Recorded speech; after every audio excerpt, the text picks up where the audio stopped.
It's a me, Mario. If you know that reference, then you have probably played a game or two in your lifetime. Today, we are bringing games to process mining. Storming the leaderboards, leveling up his character, and rescuing Princess Peach, it's Jakub. How you doing today? Patrick, I'm tired. I mean, eating so many mushrooms on the way, that makes a person tired. I can imagine. With us today is Jasmin, Karatas, gamification advisor and strategic designer, to tell us all about the nature of gaming and how this can be leveraged in your day-to-day. Game on.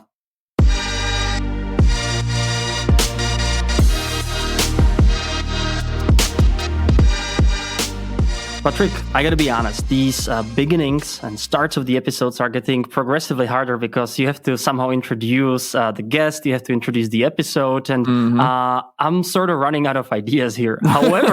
However, not for this one. Do you remember when we were in ICPM conference, the Process Mining Conference last year in Bolzano, and we had this lovely evening talking about computer games? Oh yeah, I remember. Like it was yesterday. Yeah, it was fantastic. And when I was growing up, I spent a lot of time playing computer games, and by everybody, I'm implying my mother and my family, always saying, "Just stop! It doesn't bring you anywhere. Waste of time." Who would have thought that a couple of years later you would not only be able to work as a developer in a computer game industry, you could actually play and stream your gaming and make a lot of money out of it, but you could also influence the way people are working by introducing some of the super interesting systems that are rooting from the gaming industry, but also other games, could be also board games and everything, and apply it to even improve business processes. I mean, that's just crazy. And we've seen it previously with one of our previous guests on the show, with guys from Skoda. And today we have Jasmin Karatas, who is actually expert in gamification. Jasmin, welcome to the podcast. Hey, thank you for having me. Jasmin, first question: would you call yourself a gamer? Yeah, for sure. I'm probably not a pro gamer, and probably not somebody who plays a lot because time is limited. But yeah, I'm a gamer. Yep, I'm totally agree. So it was time when I was younger, I played some games occasionally, and then in my teenage years. But I'm not a heavy gamer, to be honest. So I'm not playing like 3 hours a day or something like that. But I enjoy gaming a lot. Can you tell us your favorite game that you've ever played? Yeah, so my favorite game is Detroit Become Human. It's a story-based game. It's more or less like an interactive movie. So it's in betweenish. And the last one I played and I enjoyed really, really a lot was God of War Ragnarok. It was so lovely. I mean, I love hard fights, really. And I played in the hard mode, not in God of War mode because that's too hard for me. But the story of the father, this very strong, masculine, hard-wired kind of guy, who raises his son and need to accept that his son is getting older. And this story is just wholesome. Pulls at your heartstrings. Yeah, and it's really, I have to say, one of the coolest games I ever played as well. Yeah. I'm sure both myself and Patrick, we do have a good appreciation for adequate and very good computer games. Depends what you like to play, right? True. Jasmin, on your LinkedIn profile, when anyone goes into it and reads the about information, it says that you are a gamification advisor and consultant, UX expert, speaker, content creator, who helps to create emotional and gamified experiences that your audience can't get enough. What does it mean? If you are explaining to your friends, to your family what you're doing, what are you doing? So, okay, try to explain it very easy. Every emotion what you have in a game, I try to convey into business and real life. Wow. That was... I mean, I know that I have had some pretty good experiences playing video game, a lot of fun. And is that the same thing? Like, how are you supposed to like interpret this? Like, yeah, see, the thing is that games are not just fun. They are hard work. There are different types of fun. There's a different type of progress, and there are different type of people who play different kind of games. And so what I'm very interested about is what games are doing with us. And it's not just digital games, it's the phenomena of games or play, so to say, and how that triggers first our psychological parts as well, then trigger how we behave, but as well body language and embodiment, so to say. And on the other hand, as well, there are certain biases like behavioral economics as part of it. Then as well, if you go back really, really far back in this phenomena, it's as well about how atoms are working to each other and physical rules and so on and so forth. And this is what I try to tap into. It's a really, really big and broad field. And this kind of observations from science, and I'm not a scientist, I tap into it. I try to understand this and try to bring that back into the processes of learning, in the processes of how we continue and grow, in the processes of life, and many other things, because we are human beings, and human beings, they play. They do that since they are a baby, and even before that, our brain is wired to do so. I mean, you can even see other species playing, right? You can see like horses, pigs, well, like basically any species. Give them a ball and they'll start playing with it. Yeah. Now, my question is, it's a very complex field, and this gamification general approach is, I wouldn't say fairly new, but it's an up and coming subject of interest. My question is, how does someone get into this field in the first place? You mean in general or me? Yeah. Okay. I mean both. I mean, okay. For me, it was really like, how should I say? It was like something which just happened to be and become something really important in my life. So my brother is a gamer, and I was probably the first kind of fan of his gameplay. So esports kind of cheer. He's 4.5 years older. And there I didn't understand what to do with that. And I studied design, product design, so industrial design. And then there was this book, which is called Reality is Broken, from Jane McGonigal, and why games can make the world better. Something like that. And for me, I read that book, and then it was like, oh my God, that's key to manipulate people into something. And I got interested. And then it got very obvious that she's talking about some kind of gamification, but she calls it alternate reality gaming. And that is where my journey started. But if you are into gamification, you probably are either you wanted to manipulate people, you wanted to trick people into a behavior, you wanted to help people into and motivate people into a certain behavior, you wanted to make something better or more fun. That's where usually the journey is starting for others. And then they're looking into some books like actional gamification, or they read a lot about it on the internet. And I have to say the internet is okay to look it up, but then you start with points, badges, and leaderboards, and then you read something that says that is totally bullshit, and then you go into the opposite direction, into storytelling, then you find out, oh, that's not the secret key, and then you're kind of totally messed up, and then you're thinking, oh my God, what do I do now? And then you start your own journey. And that is the best to start. And I would love that people start at that point and not look into, and I tell you what that point is, and not look too much into like what others are doing. What games are about and gamification is about. If you have a game you love and you understand, and it doesn't need to be a digital one because they're very complex. Yeah. Start with a board game you like. It can be Risk, it can be Rummikub, it can be whatever, poker. You understand that game, that rules. Try to apply those rules to a workshop. Try to apply those rules to a process you may want to change.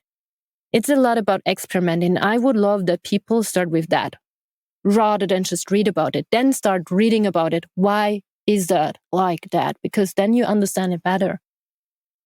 Rather than to get an idea of somebody who is on a different journey like you or than you.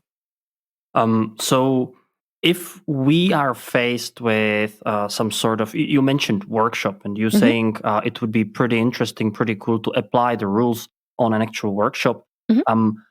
How do you even start conveying this idea that it could be interesting, and what would you even start with for a person who likes the idea, resonates with the idea of maybe bringing some of the gamification ideas on the board, but what those are in the first place, and how do I even begin? So usually a workshop is about getting things done. It depends truly on the workshop. I mean, it depends, is it a learning workshop? Is it something where innovation takes place, and so on and so forth? But all of these workshops have something similar. You have an agenda, you have people taking place there, you have ideas, and so on and so forth. That's always the same, and it has a start and it has an end. And it has a certain group dynamic. So that is what a game is about as well. It has an end, it has a start, it has an end, there are a group of people. So what we can do is, instead of giving those people just any or their names, give them avatars at the beginning. Let them experience what the avatar in that context could be. Then instead of having agenda, you call the agenda points levels. With those levels, you can call them really fun names, but something which makes sense.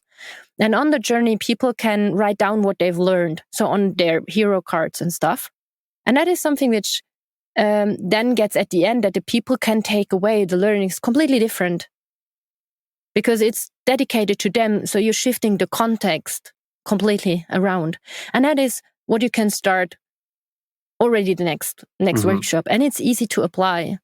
And then you can look if there are certain other rules you wanted to apply towards it, which are a little bit more game-like.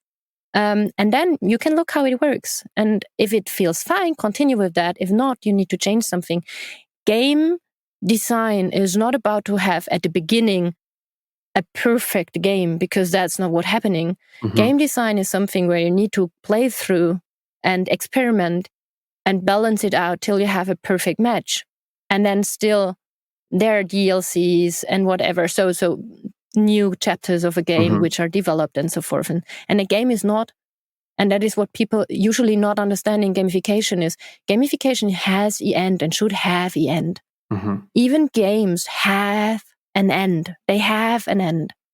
So even World of Warcraft, which is a massively multiplayer online roleplay game, so where a lot of people play together, has a certain start and a certain end. It have new narratives coming into play at a certain point of time.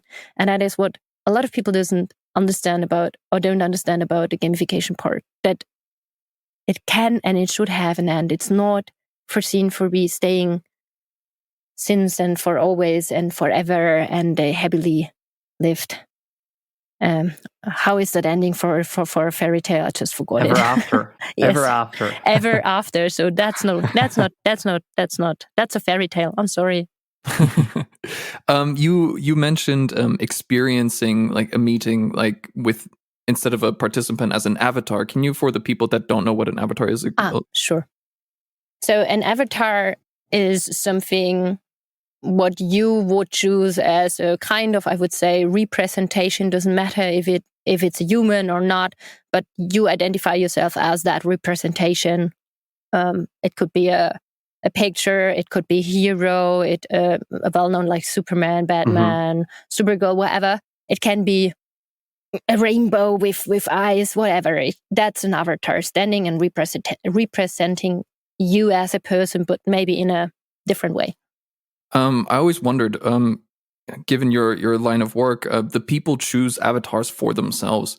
How important is the representation of yourself in the avatar? Like, does it say a lot about you as a person, or not at all? It depends on the game. You're not always choosing your avatar, to be honest. Coming to that later. For people, it differs for people how important that is. But usually it is very important for people to have not the real representation of themselves, but try out and experiment maybe something different. So usually what we see, or what is quite common in games, that males or people who identify themselves as males usually tend to take a female character, which is funny. But to experiment, or because they like how it look like or whatever and behave and so on and so forth. But it really depends on the game. Sometimes it is just like something you wanted to experiment, or a feature you want to just like to add on something, or want to be completely different. And I have to say, in story games or in role-play games, you usually play a very certain character, like Tomb Raider or The Witcher. You are a certain character you cannot choose because you're playing their story. So in Detroit Become Human, you have 4 characters, 4 different. And you cannot choose if they are male, female, or big or small, or skin color. That's what you can't choose. Jasmin, I want to bring it back a little bit to this business world. And that is, you say that you are an advisor and you provide the asset and knowledge how to create a one-of-a-kind gamified experience. Could you give us an example of your typical project and what kind of a customer would you serve and in what way? Because that's actually super interesting for me, because I still have a hard time picturing on how such a project for you would look like. I try at least the best to bring innovation to my clients. So it is really on different layers how I can help, and what I do for my clients. It really differs quite a lot. It depends first if it is a big client, like a Fortune 500 client. Usually I work with smaller and more innovative startups. But for the big clients, it's usually so that they are coming, they have a certain task, what they wanted to achieve. So I give you a concrete or 2 concrete projects. One was for a financial sector in India. And they give mortgage to people who cannot afford a phone or a laptop. And now I know that's maybe something we would kind of be suspicious in Europe about, but they see themselves to help people to go and open up and get education and be able to do a different kind of job or go to college and use a laptop. So that's how their narrative spins around. And what we do, or what I did there, is to look at first the process, how to know your customer. So because they're giving mortgage, they need to know their customer quite a lot. They need to be identified and so on and so forth. So I need to understand that process and make that process first lean, but as well to gamify that. And that was quite hard because they wanted to do a countdown on that. And I said, listen, guys, that's not what we can do, because the data is can be then corrupted, because they're not focusing on putting the data in the correct way. They just wanted to make it fast. And as well to make it playful in the way how they search or how they pay back their mortgage. So in time and so on and so forth, that they feel rewarded to give and pay the fees back in time, so that they're not falling back and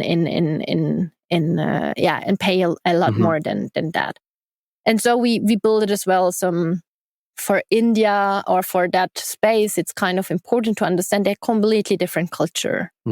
They are more about status and where they are and points, badges and leaderboards and getting coupons and whatever. So get something back. It's very, very important for them. In Europe, that would not work.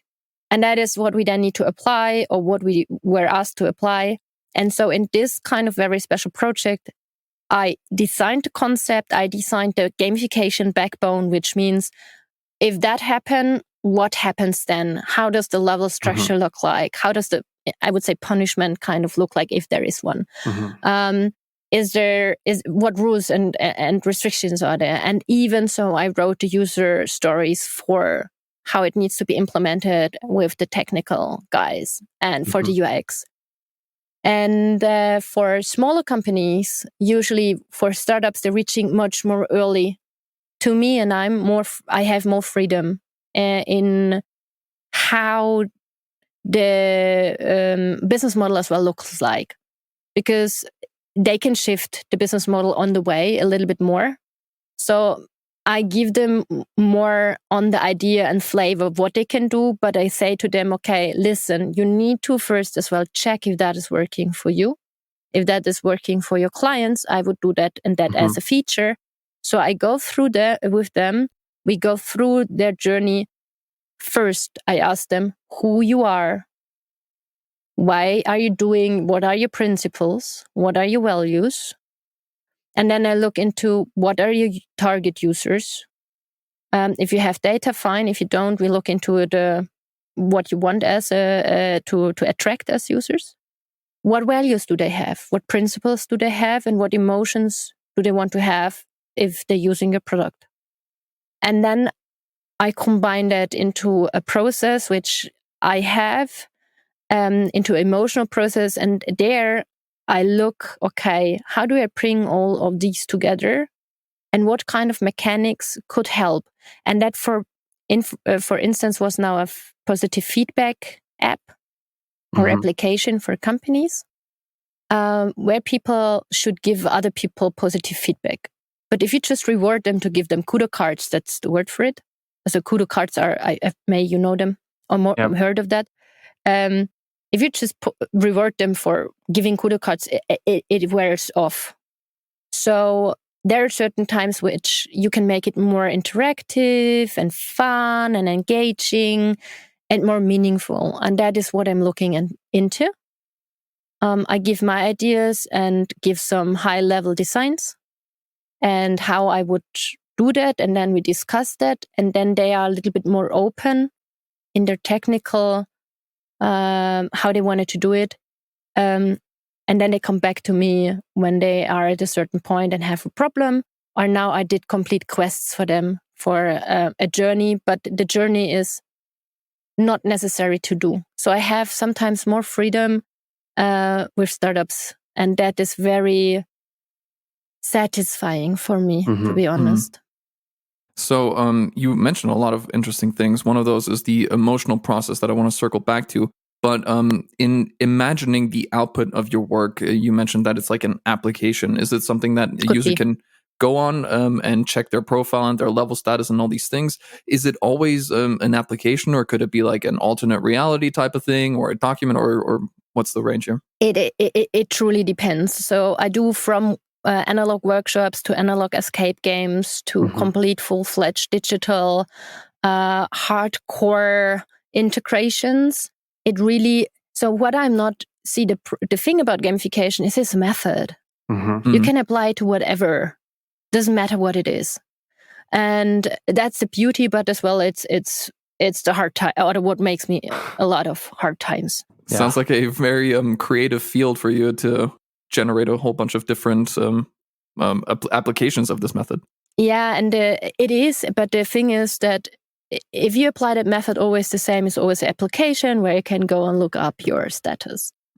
That gets boring.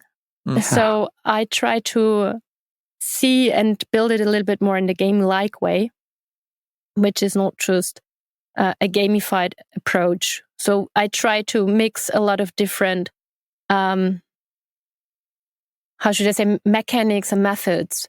For instance, now in that positive feedback journey, I don't know who completely the target users would be. We can say that they should feel like this and we wish that, blah, blah, blah.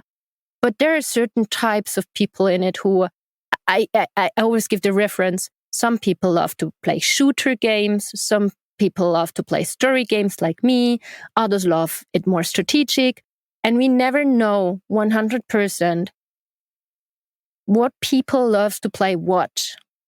And so for me, it is important to design different ways into a, whatever it is, application, analog way, process, whatever, that a lot of people have different ways to engage and experience what it is about. So for me, it is very, very important to really take the key of what this, whatever we are building is about emotionally and what the task is about. That is what I try to make as an experience as much as possible.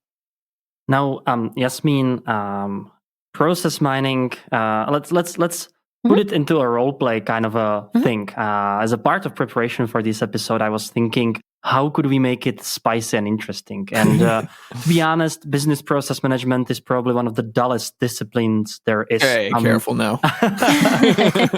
Patrick, let's be honest with one another, right? Yeah, okay. It doesn't roll many heads around when I start speaking about process mining when I'm in a pub or something. It's an environment where you are trying to improve something as a business process, which you can't really even conceptualize and imagine, like, is it good if it's efficient 2% or not?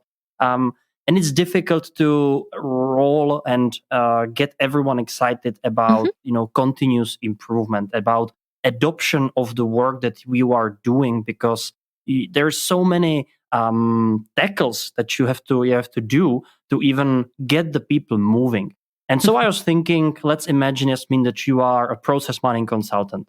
That Patrick does an amazing job and creates an amazing report with great insights about your company, where he pinpoints all the inefficiencies, all the bottlenecks, and he hands over to you. And now you are there, and your number one task is to make these insights, I would say, fly in a way that the company makes actions based on the findings and improves themselves, because that's the whole purpose of doing process mining in the first place.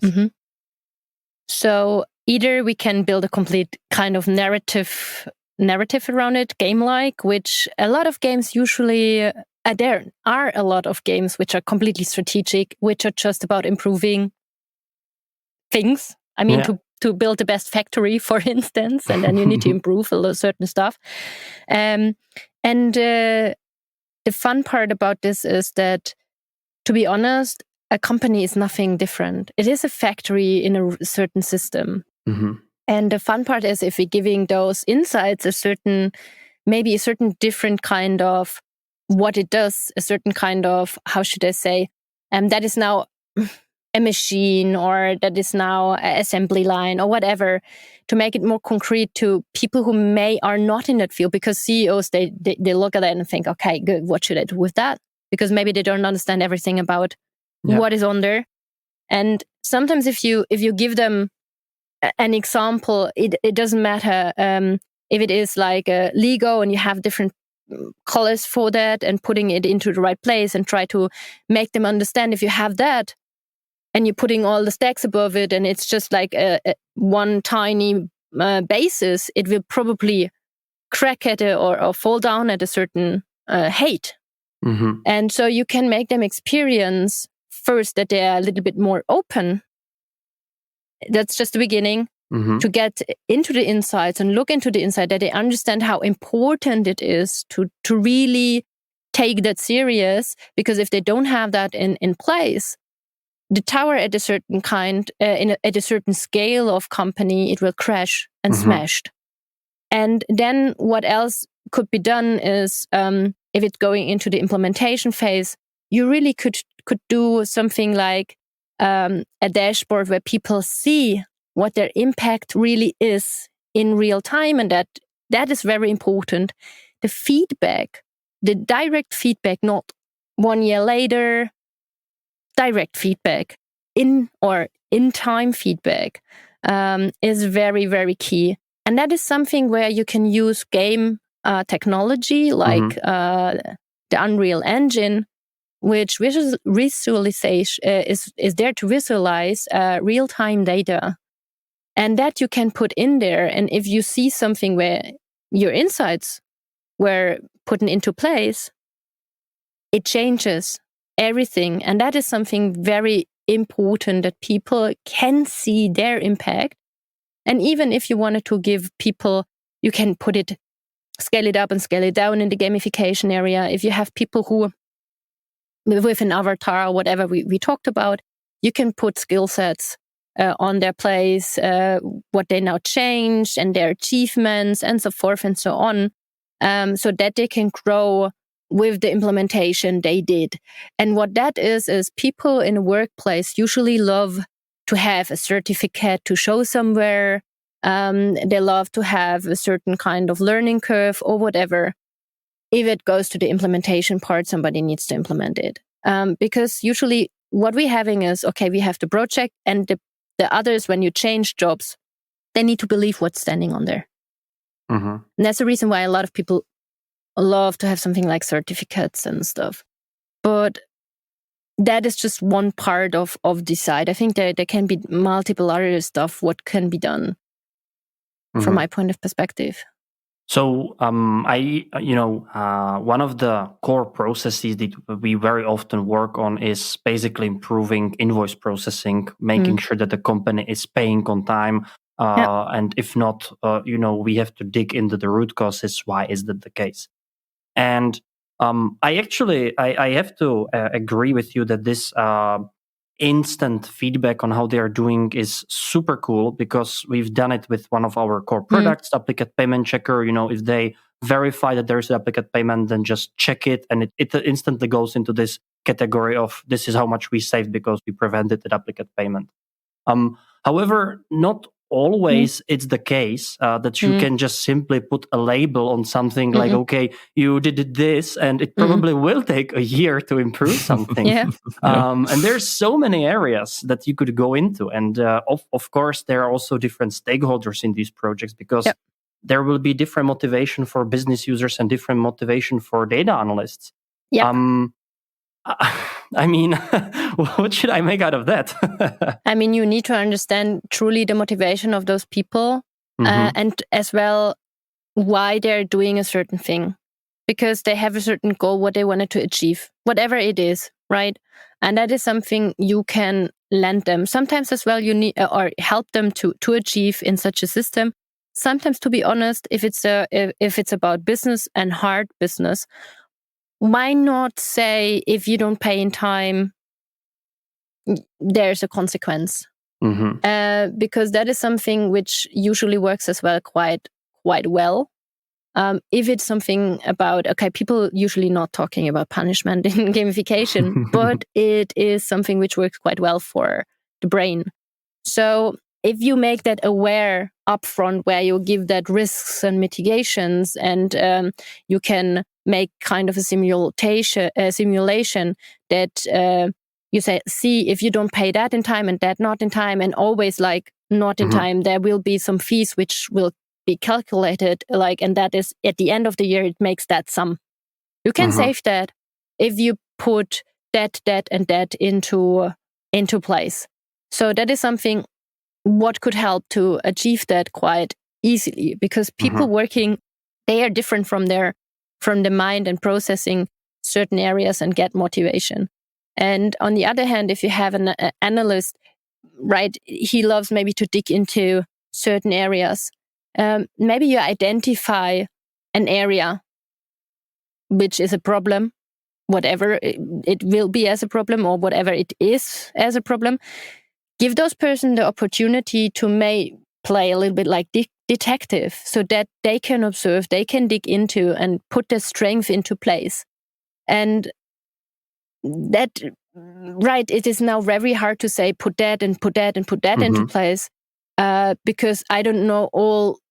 To be honest, gamification is a little bit about like data mining on itself, because I need a lot of data to understand where is it going, what are we doing, what are the certain stakeholders are doing, to be able to say, make that as a game. But listen, the thing is, as long as you understand what the motivation is for those people, you will understand why they're doing it. And that is very important to understand.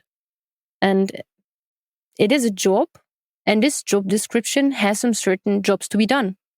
So that is what you can put and mix together in a certain way. And that you can put even into a career kind of movement. Like, what could it be? Where do you want to go through? And the development can be in that certain direction as well. I mean, that's now out of the box talking, right? So you mentioned that, for example, consequences aren't really part of gamification, but I mean, like a big part of games in general is a significant consequence. Like Super Mario, if you hit a plant, you have to reset the level and things like that. Why are consequences like that not a big aspect of gamification? See, the thing is that how should I say? In business, people don't want to make mistakes. They don't want to have a failure. They just wanted to have the happy end at the whatever. I don't know. They wanted to have it fluffy. But business, to be honest, it's not fluffy. And a game is not fluffy. It is not happy, happy, happy.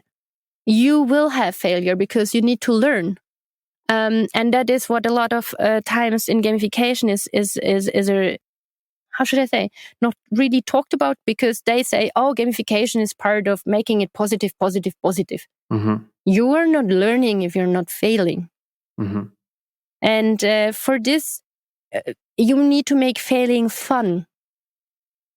So because a lot of frustration is part of a good game. And emotions are part of a good game. In a good game, you're maybe not completely, hopefully not smashing your controller, but you will get angry at a certain point if you're playing 3 days in a row, try to take that boss monster down. Okay, you need to change a lot of things. You need to look what strategies I use, what kind of combinations did I use, whatever. What did I do? You need to analyze. You need to change something. And that's the same what you do in business.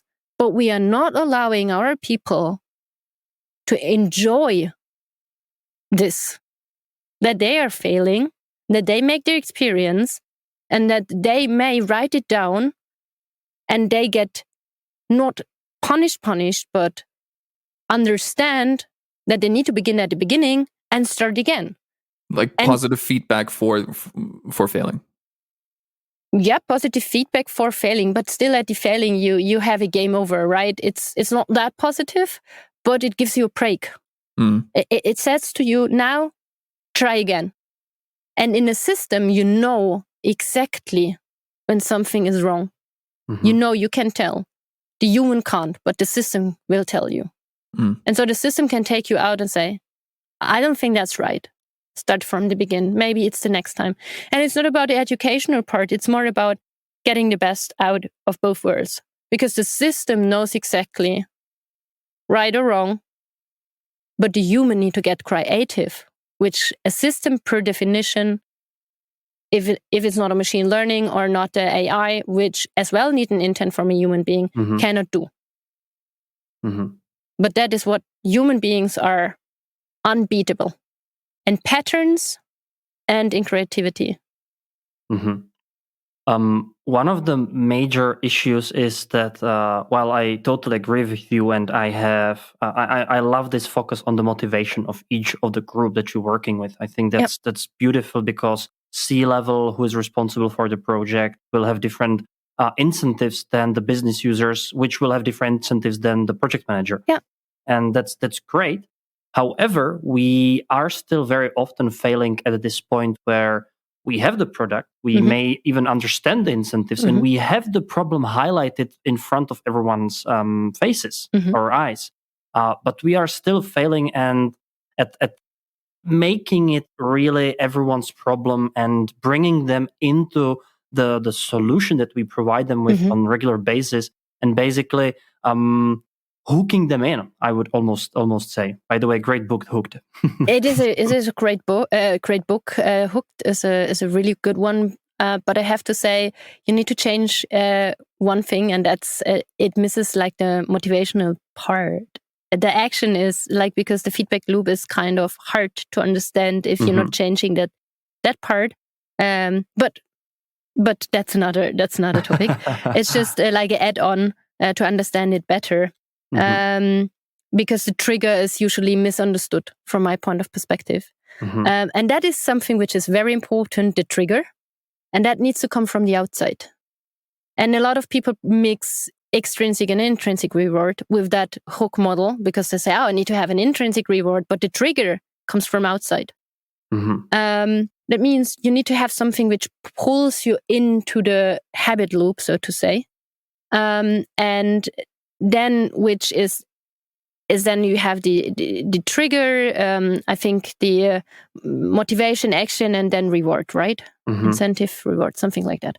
And the thing is that the action usually is, okay, what do I need to action and then the incentive is whatever, that sometimes mixes people up. It is good to see that you play a game because you're interested in. We need to differentiate that. You're not interested in your job, maybe. I'm sorry to say, but it's your 9 to 5. Happens very often. It's your 9 to 5. You earn money with that. Yeah. And we have to be honest. It's not a game. We go there because it's something we need to do, because everybody needs to earn money, and hopefully we have fun while doing so. Hopefully. So we are recording podcasts at work. I mean, I'm having fun here. So no, that's good. I mean, that is why like it's getting more and more important for people to make life and work meaningful. That's why the purpose part is coming in here. And what you probably miss is exactly that, meaningful on purpose, which probably would help if you're putting a little bit more story and framing into how you tell people why they're doing it. So it could work in different kind of ways, because if they're not improving, and we are now in a recession, I'm sorry to say, but there are a lot of layoffs right now in the tech area.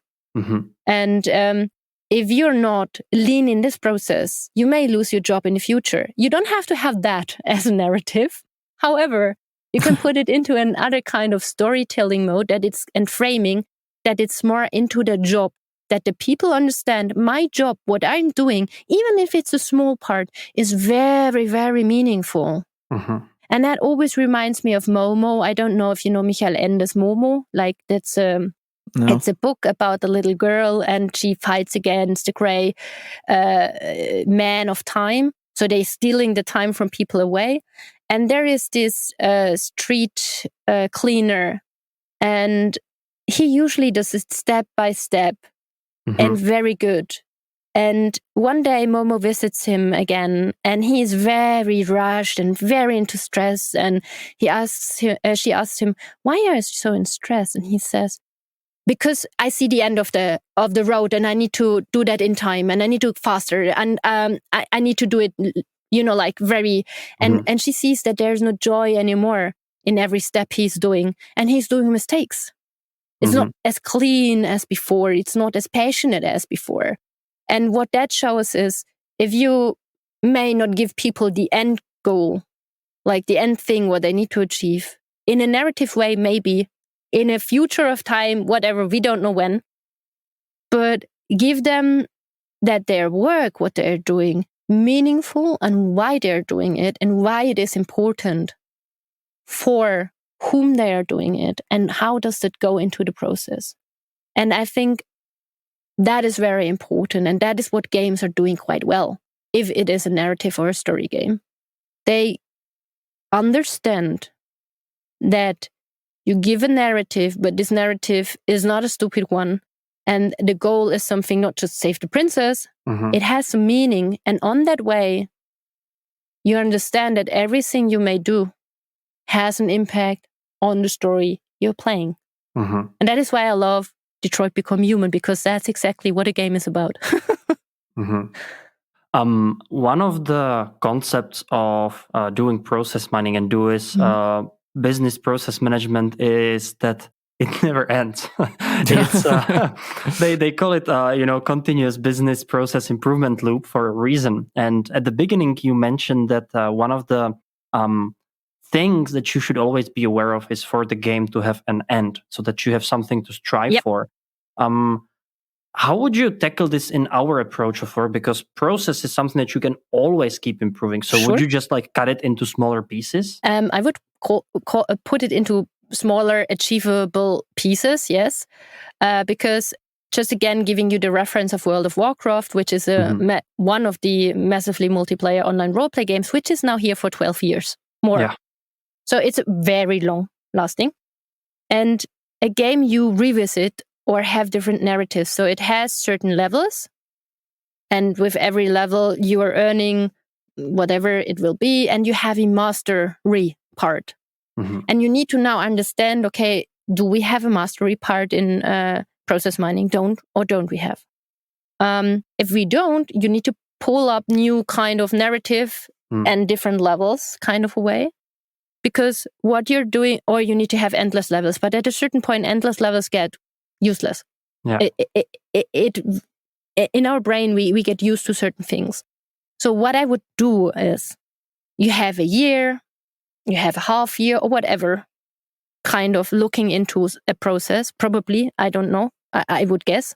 And in that kind of a start and end, you can put a certain kind of whatever you wanted to push in that kind of achievement and unlocking and whatever. And in that kind of field, you have a start and heavy end. It doesn't need to have an end as we always think the game is over. It as well can have an end in time. So an hour or 10 days or what so on. Yeah, I mean, there's also, expansion packs, right, come to mind. So you can just download the duplicate invoices expansion pack to your process for some implementations. Exactly, yeah, just the endless expansion packs. You can as well put it into your product. I mean, that is something I as well give as an advice to the startups I'm working is, give something for free if you need, but if you have a lot of cool features, which can be one feature, one pack, just don't sell it on, not give it for free. Sell it on top, because you never know if that is something you need to, like everybody's playing or not playing. If it is a gamified thing, so for the quest, for instance, not everybody loves to play quests. So that needs maybe something to be out of the normal kind of basic. However, if somebody wants that, it is a totally plus. And as well, what we looked into, or what I usually look into is, again, the different persons who has contact to the process or to the application, whatever. What are the targets? What are the motivations? Because maybe there need to be different dashboards. Visualization is a big part of gaming as well.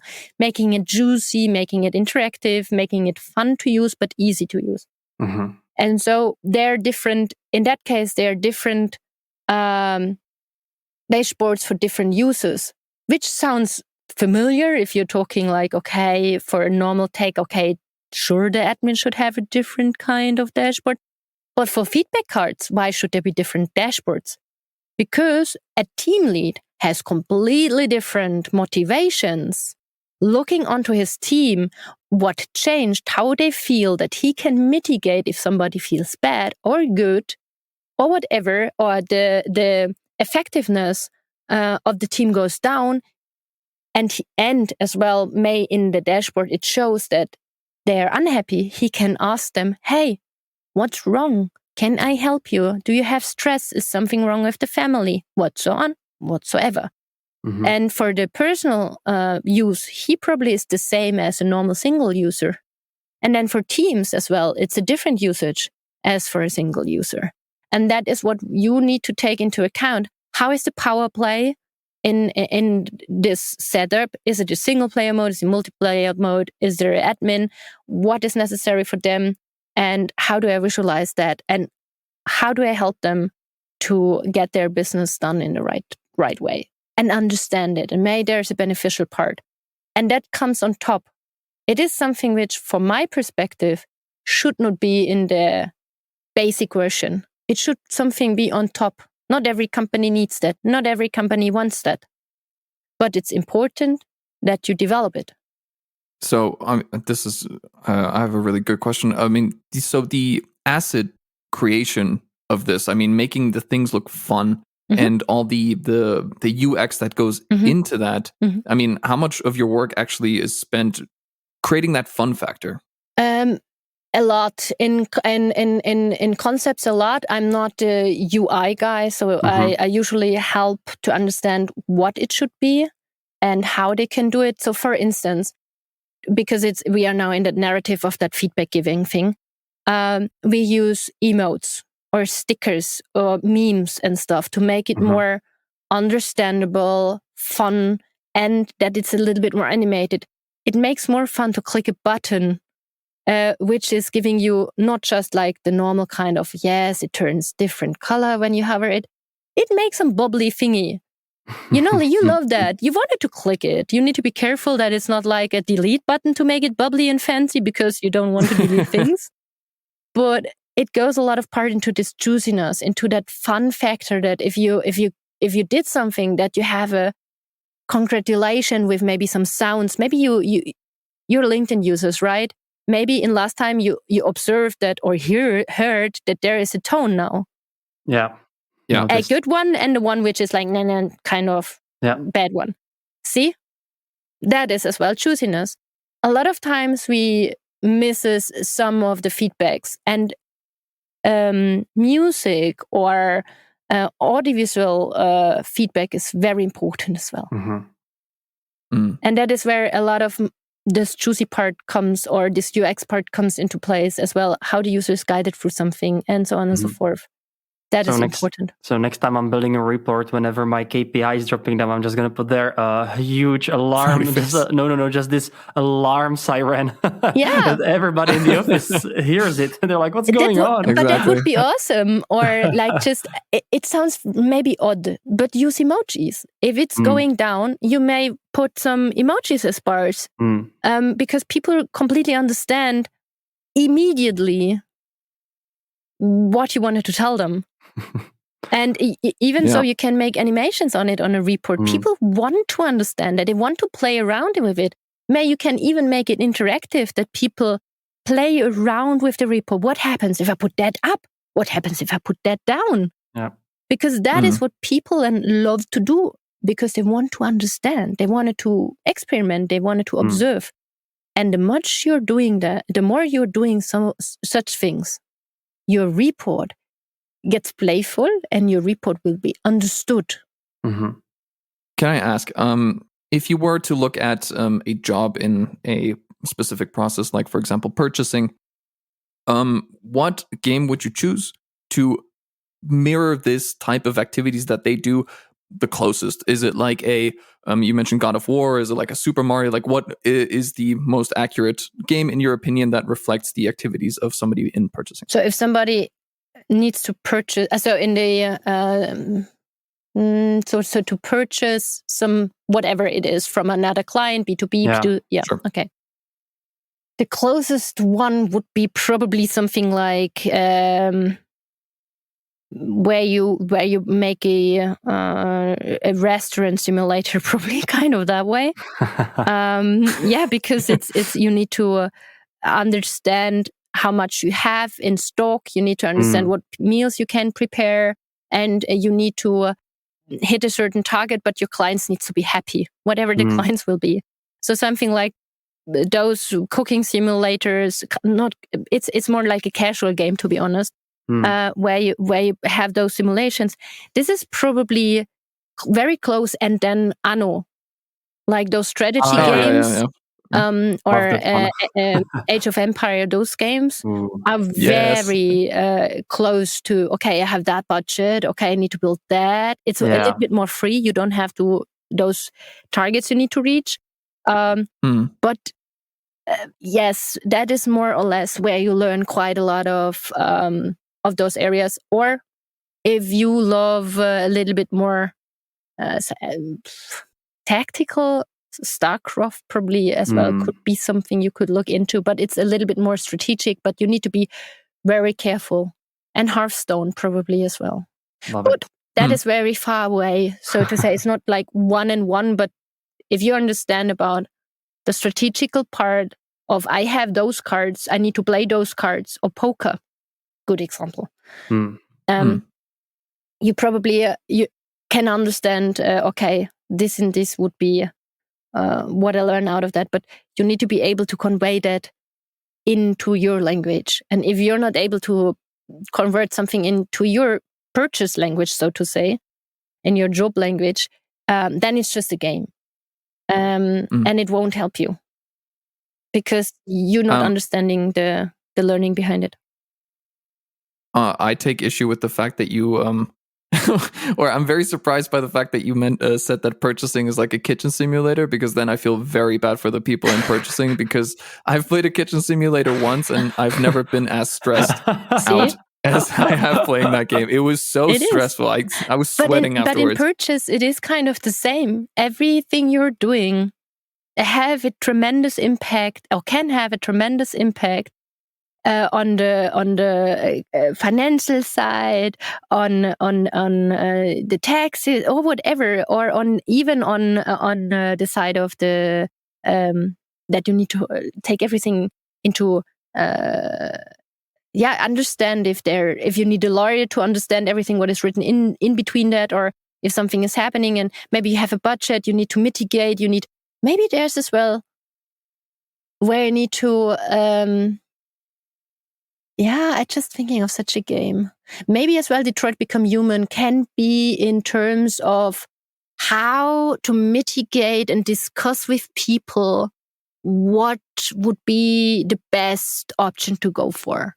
Mm-hmm. Probably that as well would be interesting to look into, like such discussion kind of games would be interesting. But Kitchen Simulator could be close, but I'm not quite sure, to be honest. If maybe I'm wrong.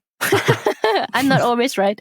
I gotta say, I love the idea of thinking about these different teams that we're working with on regular basis, and looking at them as a computer game, and then thinking, what makes this computer game so sticky, so fun, so interactive to play, and how can I apply it to them? That's super, super interesting. You can tell what you probably or who you probably are in character if you tell me your games and why you play them.